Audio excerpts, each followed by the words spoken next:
Assalamualaikum warahmatullahi wabarakatuh. Dan halo semuanya, perkenalkan nama saya Nabila Monica Sari dari kelas 11-12. Kami dari kelompok 12 dalam mata pelajaran sejarah.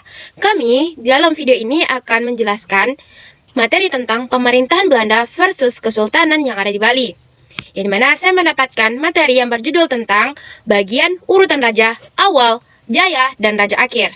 Yaitu adalah raja awalnya. Raja awal dari kerajaan di Bali adalah Dalem Waturenggong pada abad ke-15 dan pada abad ke-16. Dan dia adalah termasuk pendiri kerajaan Klungkung yang memulai ekspansi dan pembentukan sistem kasta yang ada di Bali.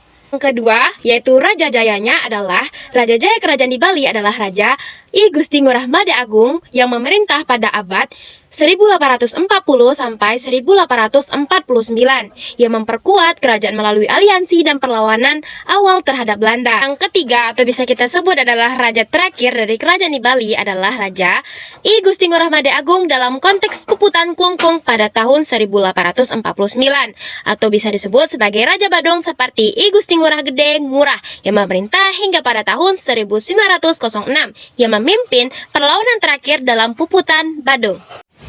Kebijakan raja awal dalam Waturenggong atau disebut dengan Raja Kerajaan di Gelgel. Ia salah satu raja terbesar di Kerajaan Gelgel yang memerintah sekitar abad 15 Masehi. Pada masa pemerintahannya, Kerajaan Gelgel mencapai puncak kejayaan dan menguasai seluruh Bali, bahkan hingga ke Lombok dan Blambangan di Jawa Timur. Ada juga kebijakan dan peran pentingnya. Yang pertama itu penyatuan Bali. Ia berhasil menyatukan seluruh Bali di bawah satu pemerintahan pusat di Gelgel. Yang kedua, pengembangan budaya dan agama. Ia memimpin di masa keemasan budaya dan agama Hindu di Bali. Ia mengundang para pendeta suci yang berasal dari tanah Jawa, seperti Danyang Nirata disebut dengan Dwi Jendra dan yang Hastapaka untuk memperkuat kehidupan spiritual dan keagamaan di Bali. Yang kedua itu ada Raja Gusti Ngurah Made Agung atau disebut dengan Raja Kerajaan Badung. Kebijakan dan peran pentingnya yang pertama itu menentang Belanda.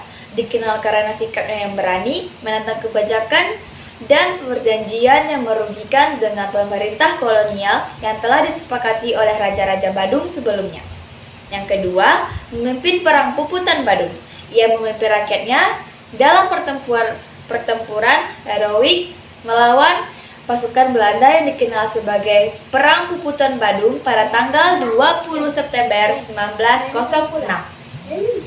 Nah, yang ketiga, Raja Akhir, Gusti Ngurah Made Agung atau disebut dengan Gusti Ngurah Gede Ngurah. Raja ini adalah salah satu Made Agung dengan gelar dinasti Korda Ngurah Jambe atau disebut dengan Gusti Ngurah Gede Ngurah. Beliau adalah raja terakhir yang berdaulat penuh di Kerajaan Badung sebelum keruntuhannya akibat invasi Belanda pada tahun 1906. Peran dan kebijakannya sama dengan yang dijelaskan di poin 2 yang berfokus pada perlawanan terhadap Belanda yang berpuncak pada tragedi puputan Badung. Halo, saya Hotri. Saya akan menjelaskan kronologi pemerintahan Belanda melawan Kerajaan Bali. Fase awal konflik itu yang pertama karena adanya hak perselisihan antar hak tawan karang, yang dimana tradisional Bali ini mengambil haknya sendiri di saat ada kapal karam yang di wilayah perairan mereka. Tetapi Belanda ingin menghapus hak tersebut sehingga terjadilah perselisihan dan membangun sebuah konflik yang menyebabkan pemerintahan Belanda melakukan perjanjian Bulelang dan Karangasem yang pada tahun 1841.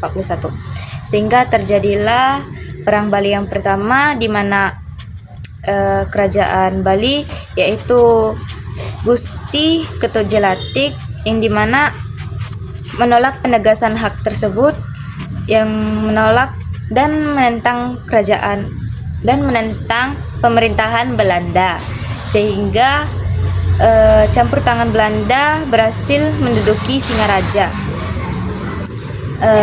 sehingga pada tahun 1848 sampai 1849 terjadilah ekspedisi besar-besaran dan perang puputan Bulelang dan Karangasem yang dipimpin oleh satu Gusti Ketotjelatik dari pertempuran ekspedisi Banteng Jagaraya jatuh dan Satu Gusti Ketut Jelatik gugur.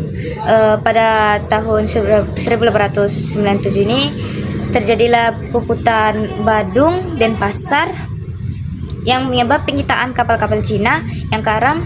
Berdasar Hartawan Karang, Belanda menggunakan ini sebagai kasus beli dan menuntut hak ganti rugi yang besar. Sehingga terjadilah peristiwa heroik kerajaan Bali, yang dimana kerajaan Belanda ini menghapus kerajaan Badung dan menyebabkan kegemparan di seluruh internasional dunia. Sehingga nama baik Belanda ini dicoreng. Sampai pada akhirnya tahun 1908, Perang Bali yang keempat, Kerajaan Klungkung, kerajaan tertua dan paling dihormati di Bali, di bawah pemerintahan Belanda Van Heerses, sehingga kebijakan dan aksi Bali berupa puputan Klungkung pada tanggal 28 April 1908, Raja Klungkung yaitu Dewa Agung Jambes II yang melakukan pengorbanan diri sehingga gugur dan jatuhnya Klungkung, berakhirnya lah kedaulatan kerajaan di Bali tersebut. Sekian dari saya, terima kasih.